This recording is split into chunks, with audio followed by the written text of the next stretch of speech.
Hello everyone, मी जाकीर शेख, संचालक vision academy Kinwat. आजच्या या व्हिडिओमध्ये आपण आर्टिकलचा अभ्यास करणार आहोत. कालच्या व्हिडिओमध्ये आर्टिकलमधला इंडेफिनिट आर्टिकल ए आणि आयनचा अभ्यास केलो. तर आजच्या या व्हिडिओमध्ये आर्टिकलमधला जो समोरचा भाग आहे डेफिनेट आर्टिकलचा आपण अभ्यास करणार आहोत. तर सुरुवात करूया. डेफिनेट आर्टिकलला काय असतो? डेफिनेट आर्टिकल ज्याला मराठीमध्ये आपण निश्चित उपपद म्हणतो.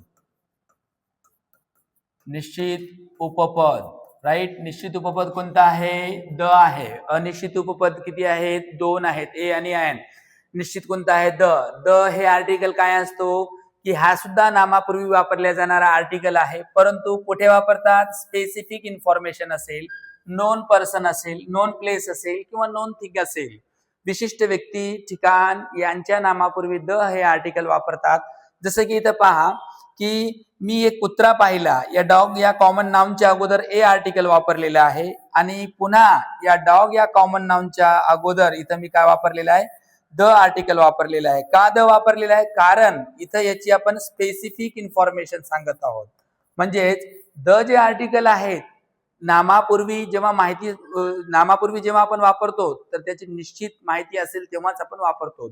तर द आर्टिकल कुठे कुठे वापरतात याचा आपण अभ्यास करूयात. याचे काही युजेस आहेत. तर पहिला युजेस काय म्हणतो पहा, नॉन स्पेसिफिक थिंग असेल, बरोबर आहे ना, की याच्यामध्ये फॉर एक्झाम्पल पहा, non specific thing, I have a cow, माझ्याकडे एक गाय आहे. मग त्याच्यानंतर काय इथं डॅडॅश दिलं, काऊ इज व्हेरी युजफुल हा वाक्य आहे. याच्यामध्ये पहा, आय हॅव ए काऊ, माझ्याकडे काऊ आहे, आणि पुन्हा या काऊ करिता मी शब्द आर्टिकल कोणता वापरलेला? द वापरलेला आहे. इथं अ वापरलेला आहे. का? हा काऊ जेव्हा मी प्रथम उच्चार करत आहे, प्रथम उच्चार करताना मी ए वापरलेला आहे, आणि याचाच जेव्हा मी पुन्हा वापर करत आहे तेव्हा मी इथं काय आहे? द आर्टिकल वापरत आहेत. का? तर त्याविषयी मला काय आहे? नोन झालं, माहिती झाली, फेमिलियर झालेलं आहे. तर आर्टिकलचा हा पहिला वापर झाला. त्यानंतर दुसरा वापर पहा, युनिक थिंग, जे काही एकमेव वस्तू असेल, एकमेव घटक असेल, एकमेव वस्तू असेल, यांच्या नामापूर्वी आपल्याला द आर्टिकल वापरायचं आहे. जसे की फॉर एक्झाम्पल द अर्थ असेल, द सन असेल किंवा द मून असेल, अशा नामांच्या पूर्वी आपल्याला द आर्टिकल वापरावं लागेल. का? तर हे विशिष्ट घटक असतात आणि युनिक थिंग्स असतात. त्याच्यानंतरचा वापर पहा, सुपरलेटिव्ह डिग्री. डिग्रीचे 3 प्रकार आहेत, positive, comparative, superlative. Superlative degree मध्ये सुद्धा द आर्टिकल वापरतात. फॉर एक्झाम्पल पहा, Neha is the tallest girl. Yes, याच्यामध्ये पहा आर्टिकल द वापरलेला आहे. आणि जेव्हा एखाद्या ऍडजेक्टिव्ह किंवा ऍडव्हर्बला ईएसटी प्रत्यय जोडलेला असेल आणि सुपरलेटिव्ह डिग्री मध्येच वापर होतो याचा, तर अशा पूर्वी द आर्टिकल वापरतात. कारण सुपरलेटिव्ह मध्ये येतात, द क्लेवरेस्ट असेल, द ब्रेवेस्ट असेल, द टॉलेस्ट असेल, द आर्टिकल याच्यामध्ये वापरतात सुपरलेटिव्ह डिग्री मध्ये. त्यानंतरचा वापर पहा, ऑर्डिनल नंबर असेल, जी क्रमवाचक संख्या आहे, क्रमवाचक संख्या, आणि या क्रमवाचक संख्येच्या नामापूर्वी द वापरतात. जसं की द फर्स्ट असेल, त्याच्यानंतर द सेकंड असेल, द थर्ड असेल, द फोर्थ असेल, अशा पूर्वी क्रमवाचक संख्येच्या पूर्वी आपल्याला द आर्टिकल इथं वापरायचं आहे. एखादं वाक्य दिलेलं असेल आणि सदरील वाक्यामध्ये तुम्हाला क्रमवाचक संख्या दिलेली असेल तर तिथं द आर्टिकल आपल्याला घ्यावं लागेल. त्यानंतरचा वापर पहा, नदी, समुद्र यांच्या नामापूर्वी द वापरतात. फॉर एक्झाम्पल मध्ये पहा, द गंगा भारतातली सर्वात लांब नदी आहे. त्याच्यानंतर द अरेबियन सी असेल, इथं आपल्याला काय वापरायचं आहे? द वापरतात. मग द गंगा असेल, द यमुना असेल, द गोदावरी असेल, त्या ठिकाणी त्यांच्या नामापूर्वी द आर्टिकल वापरावं लागेल. त्यानंतरचा पहा, नेक्स्ट आहे माउंटेन रेंजेस, जे काय पर्वत असतात, पर्वतांच्या नामापूर्वी द वापरतात. जसं की याच्यामध्ये पहा, द माउंट एव्हरेस्ट आहे, द माउंट एव्हरेस्ट आहे. त्याच्यानंतर द कळसुबाई आहे, या शिखरांच्या नामापूर्वी, पर्वतरांगेच्या नामापूर्वी सुद्धा द आर्टिकल इथं वापरावा लागतो. त्यानंतरचा नेक्स्ट पहा, 7वा युजेस आहे, द होली बुक्स, जे काही पवित्र ग्रंथ असतात, पवित्र ग्रंथांच्या नामापूर्वी द वापरतात. जसे की पहा, द बायबल एक पवित्र धर्मग्रंथ आहे. त्याच्यानंतर द गीता असेल, त्याच्यानंतर द कुराण असेल, या धार्मिक ग्रंथांच्या नामापूर्वी आपल्याला द आर्टिकल वापरावं लागेल. न्यूजपेपर्स मध्ये द इंडियन एक्सप्रेस असेल, द लोकमत टाइम्स असेल, द देशोन्नती असेल, द हिंदूज असेल, अशा न्यूजपेपरच्या नामापूर्वी सुद्धा द वापरतात. त्याच्यानंतर म्युझिकल इन्स्ट्रुमेंट असेल, जे काही संगीत वाद्य असेल, संगीत वाद्यांच्या नामापूर्वी सुद्धा द वापरतात. ज्याच्यामध्ये पहा द सितार असेल, त्याच्यानंतर द तबला असेल, द हार्मोनियम असेल, अशा नामापूर्वी सुद्धा द आर्टिकल वापरतात. आणि एखाद्या सेंटेन्स मध्ये तुम्हाला हे शब्द दिलेले असेल तर तिथं आर्टिकल वापरताना द आर्टिकल वापर करायचा आहे. नेक्स्ट युजेस पहा याच्यामध्ये adjective as a class whole. आता एखाद्या ऍडजेक्टिव्हच्या बिफोर जर आर्टिकल वापरत असेल तर तो आर्टिकल काय आहे, पूर्ण ग्रुपच्या विषयी माहिती सांगतो. जसं की पहा इथं द पुअर शब्द वापरलेले आहे, द पुअर. आता याच्यामध्ये ऍडजेक्टिव्ह च्या अगोदर आपण द वापरलो, द पुअर म्हणजे हा गरीब लोक असा याचा अर्थ होतो, गरीब लोक. आणि इथला जो पुअर आहे, द पुअर, हा एक प्लुरल नाउन झालेला आहे. काय? Plural noun. एक लक्षात ठेवा.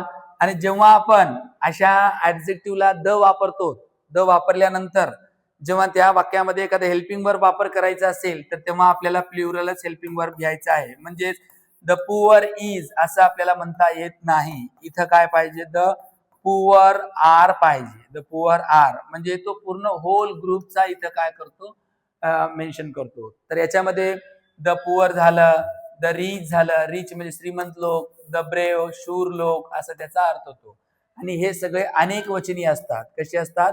अनेक वचनी असतात. हे एक लक्षात ठेवा. तर पहा अनेक वचनी असतात. तर ऍडजेक्टिव्हच्या अगोदर सुद्धा द वापरल्यास तो अनेक वचनी नाम बनतो.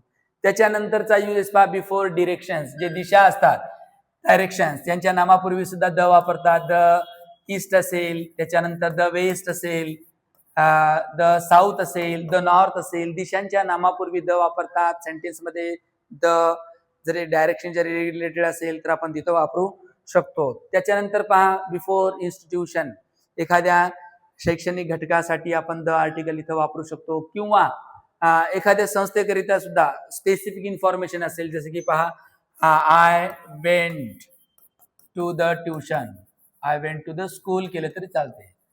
तर याच्यामध्ये द वापरलो कारण स्पेसिफिक केस, विशिष्ट घटकाकरिता सुद्धा आपण वापरू शकतो. I went to the college इथं वापरता येईल कारण स्पेसिफिक असेल तेव्हा. त्यानंतर पहा बिफोर कंट्रीज किंवा नॅशनॅलिटीज, राष्ट्रीयता दर्शवताना वापरतात. राष्ट्रीयता दर्शविताना याचा आपण वापर करतो. राष्ट्रीयता दर्शविताना, ज्याच्यामध्ये पहा द इंडियन आहे. काय आहे? इंडियन, भारतीय आहोत आपण. द अमेरिकन आहे, अमेरिकन. एखाद्या कंट्रीची नॅशनॅलिटी इंडिकेट करायची असेल तेव्हा आपण द आर्टिकल वापरतो. त्याच्यानंतरचा वापर पहा याच्यामध्ये बिफोर द प्लुरल सरनेम, एखादा अनेक वचनी सरनेम असेल, अनेक वचनी सरनेमच्या अगोदर आपल्याला द आर्टिकल वापरायचं आहे. जसं की पहा द पवार्स, द पवार्स, याच्यामध्ये हॅव इन्व्हायटेड अस, याच्यामध्ये आपण कोणतं द आर्टिकल वापरलो? पवार तर एक सरनेम आहे आणि तोही प्लुरल आहे, आडनाव, अनेक वचनी आडनावाच्या अगोदर द आर्टिकल वापरतात. मग दुसरं जर एखादं आपण एक्झाम्पल जर घेतलो, the Sharmas are coming, the Sharmas are coming. आता पहा याच्यामध्ये द वापरलेलं आहे, द कारण शर्मा परिवार येत आहे. इथं सुद्धा आपण द आर्टिकल वापरू शकतो. आणि तो सरनेम कसला असला पाहिजे? अनेक वचनी. इथे यस लागलेला आहे, इथे सुद्धा यस लागलेला आहे. तर दच्या यूज मधला हा एक यूज आहे बिफोर द प्लुरल सरनेम. त्याच्यानंतरचा पहा फिजिकल पोझिशन असेल, की जसं ज्याच्यामध्ये टॉप असेल, त्याच्यामध्ये टॉप असेल, किंवा त्याच्यानंतर द बॉटम असेल, अशा वेळेस आपण द हा आर्टिकल इथेही आपण वापरतो. हा बी एक याचा यूज आहे. सेंटेन्स मध्ये असे शब्द जर फिजिकल पोझिशन इंडिकेट करणारे असेल तिथं तुम्ही द आर्टिकल वापरा. त्यानंतर पहा बिफोर डिकेट्स, एखाद्या दशकाचा आपण उल्लेख करायचा असेल, जसं की पहा द 19, बरोबर आहे, 19, इथे सुद्धा आपण द वापरतो एखाद्या दशकाचा उल्लेख वगैरे करताना. हा सुद्धा याचा एक यूज झालेला आहे. त्यानंतर बघा याच्यामध्ये पॉलिटिकल पार्टीज, जे काही राजकीय पक्ष आहे, राजकीय पक्ष याच्यामध्ये द आर्टिकल वापरतात. फॉर एक्झाम्पल मध्ये the BJP, Bharatiya Janata party असेल, द काँग्रेस आहे, द काँग्रेस आहे. त्याच्यानंतर द शिवसेना आहे. अशा पार्टीच्या नेमच्या बिफोर आपल्याला द आर्टिकल वापरायचं असेल, मग ती कोणती पार्टीज असेल एक लक्षात ठेवा. त्याच्यानंतरचा जो यूज आहे शिप ट्रेन्सचे नेम्स असेल, जे काही जहाज आणि रेल्वे असेल यांच्या नामापूर्वी आपण द वापरतो. जसं की पहा द टायटॅनिक, द टायटॅनिक आहे.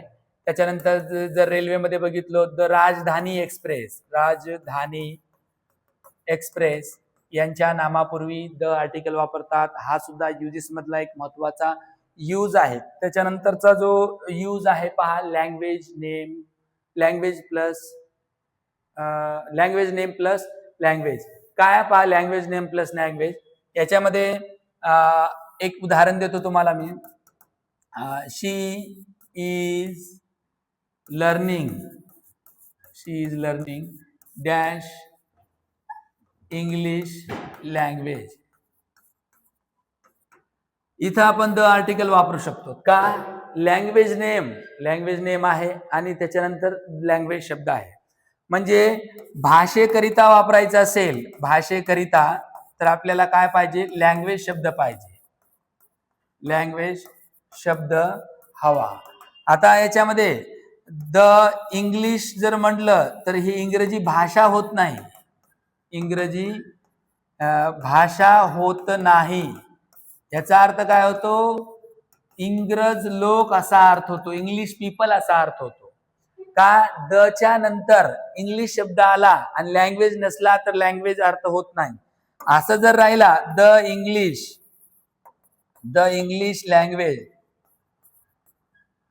इंग्लिश लँग्वेज असेल तर याचा अर्थ काय होतो, इंग्रजी भाषा असा याचा अर्थ होतो. तर सांगायचं तात्पर्य काय आहे, एखाद्या भाषेचं नाव असेल, जसं असेल हिंदी जरी असेल हिंदी, तर याच्यानंतर आपल्याला लँग्वेज शब्द पाहिजे, लँग्वेज शब्द पाहिजे. म्हणजे हिंदी लँग्वेज तर याला अर्थ होतो हिंदी भाषा असा त्याचा अर्थ होतो, हिंदी भाषा. तर एक लक्षात ठेवा, भाषा या शब्दापूर्वी आपल्याला आर्टिकल वापरायचं असेल तर संबंधित भाषेच्या प्रॉपर नाउनच्या नंतर लँग्वेज शब्द असायला पाहिजे, तरच त्याचा अर्थ भाषा असा होतो, अन्यथा व्यक्ती असा त्याचा अर्थ होतो. त्याच्यानंतरचा वापर पहा न्यूजपेपर्स नेम्स जे वर्तमानपत्र आहेत यांच्या नामापूर्वी द इंडियन एक्सप्रेस असेल किंवा त्याच्यानंतर द हिंदू असेल, द लोकमत टाइम्स असेल किंवा द पुण्यनगरी, अशा वर्तमानपत्रांच्या नामापूर्वी द आर्टिकल वापरतात. त्याच्यानंतर पहा एक ग्रुप ऑफ आयलँड, जे काही आयलँड असतात त्या आयलँडच्या नामापूर्वी वापरतात. द अंदमान असेल किंवा द निकोबार असेल, या आयलँडच्या नामापूर्वी द आर्टिकल वापरतात. आणि असे शब्द एखाद्या सेंटेन्स मध्ये दिलेले असेल तेव्हा आपल्याला द आर्टिकलच वापरायचं आहे. त्याच्यानंतर पहा रिलिजियस कम्युनिटी, जे धार्मिक समुदाय यांच्या नामापूर्वी आपल्याला द आर्टिकल वापरायचा असतो. जसं की पहा द हिंदूज आहे, इथं द आर्टिकल वापरलेलं आहे. द मुस्लिम्स इथं वापरलेलं आहे. द सिख्स आहे, इथं सुद्धा द आर्टिकल वापरलेलं आहे. जी काही रिलिजियस धार्मिक कम्युनिटी आहे त्या कम्युनिटीच्या बिफोर आपल्याला द आर्टिकल वापरावं लागेल. त्याच्यानंतरचा यूज पहा बिफोर प्रॉपर नाउन द आणि ग्रेट. प्रॉपर नाउनच्या नंतर द शब्द पाहिजे, नंतर ग्रेट आहे. म्हणजे एखाद्या वाक्यामध्ये ग्रेट शब्द आलेला असेल तर त्याच्या अगोदर आपल्याला द वापरायचं असेल, त्याच्या अगोदर प्रॉपर नाउन पाहिजे. जसं की पहा शिवाजी महाराज द ग्रेट आपण इथं वापरतो. म्हणजे इथं प्रॉपर नाउन काय झालं, शिवाजी महाराज, द आर्टिकल झालं आणि ग्रेट काय ऍडजेक्टिव्ह झालेलं आहे. तर इथं जेव्हा वाक्यामध्ये ग्रेट शब्द आलेला असेल तेव्हा आपल्याला त्या ग्रेट शब्दाच्या अगोदर द वापरायचा असेल तर इकडे प्रॉपर नाउन पाहिजे, हे एक लक्षात ठेवा. त्याच्यानंतरचा पहा काय म्हणतो, 23 युजेस आहेत. Proper noun is equal to comparison. एखाद्या प्रॉपर नाउनची तुलना होत असेल त्या ठिकाणी आपण द वापरतो. फॉर एक्झाम्पल पहा, he is dash Sachin Tendulkar of our team. तो आमच्या टीमचा काय आहे, सचिन तेंडुलकर आहे. आता इथं सचिन तेंडुलकर जो आहे हा प्रॉपर नाउन आहे, इथं आपण द वापरू शकतो. का तर इथं तुलना झालेली आहे. विशेष नामाच्या अगोदर द जर वापरलो तर त्या नामाची तुलना होते. तर हा सचिन तेंडुलकर हा एक प्रॉपर नाउन झालेला आहे. आणि त्याचबरोबर इथं द एक डेफिनेट आर्टिकल यूज आपण केलेला आहे. आता सचिन तेंडुलकर इथं प्रॉपर नाऊन आहे, परंतु याचं इथं जे रोल झालं, आता हा इथं काय झालेला आहे, कॉमन नाऊन झालेला आहे, कॉमन नाऊन. जर इथं एखादा प्रश्न आला सचिन तेंडुलकर या वाक्यात कोणत्या प्रकारचा नाऊन आहे, तर हा इथं कॉमन नाऊन झालेला आहे. का? कारण तुलना झाल्यामुळे हा नाव कॉमन बनला. कोणता बनला? कॉमन बनला. तर एक लक्षात ठेवा तुमच्या माहितीस्तव, जेव्हा एखाद्या विशेष नामाची तुलना होते तेव्हा तो नाव विशेष नाम किंवा प्रॉपर नाउन न राहता तो एक कॉमन नाउन बनतो. त्यानंतरचा नेक्स्ट युजेस पहा. आर्म फोर्स असेल, जे काही सैन्य दल असेल त्यांच्या नामापूर्वी आपण द वापरतो. जसं की पहा द पोलीस, इथं आपण द वापरू शकतो. द आर्मी असेल किंवा द नेव्ही असेल, यांच्या नामापूर्वी सुद्धा आपण द हा उपपद वापरतो. त्याच्यानंतर शेवटचा युजेस पहा कुठे वापरतो. बिफोर इन्व्हेन्शन, एखादा शोध लागलेला असेल, या शोध लागलेल्या घटकापूर्वी आपण काय वापरतो? द वापरतो. ज्याच्यामध्ये पहा द इंटरनेट असेल किंवा द टेलिव्हिजन असेल, इथं आपण द वापरतो. तर हा झाला दचा एक वापर. अशा प्रकारे विद्यार्थी मित्रांनो, आजच्या या व्हिडिओमध्ये आपण दचा अभ्यास केलेला आहोत. आणि आर्टिकल्सवरचा जो काही रिमेनिंग भाग आहे, ओमिशन ऑफ आर्टिकल असेल, ज्या ठिकाणी उपपद वापरत नाही, तो भाग आपण पुढील व्हिडिओमध्ये अभ्यासूया. तत्पूर्वी थांबू आपण. धन्यवाद.